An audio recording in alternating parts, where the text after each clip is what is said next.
tìm phốt mà rồi sam sắp cúp hai đó dương ai ban là ý ra hội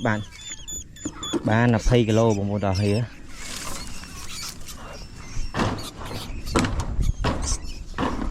rồi phay cúp hái đấy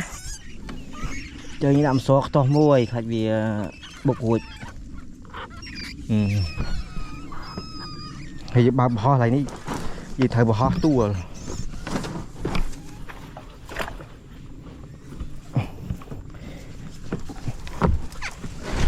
tua lòng của nó ho hầm ho đó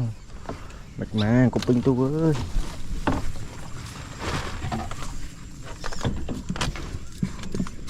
tập giùm nha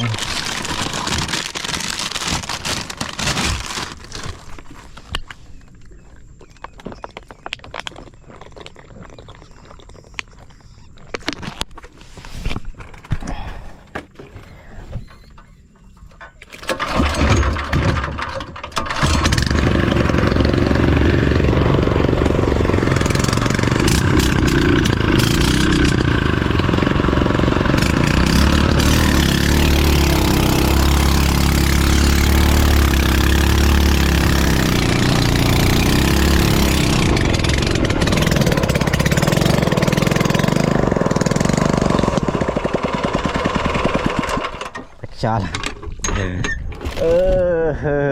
ăn ai mà sân ủa đây mà sao đã uống hối bắt đấy mình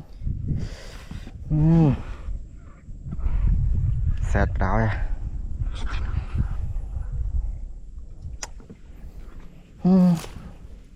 này cái đó thì ai thiếm bệnh như thế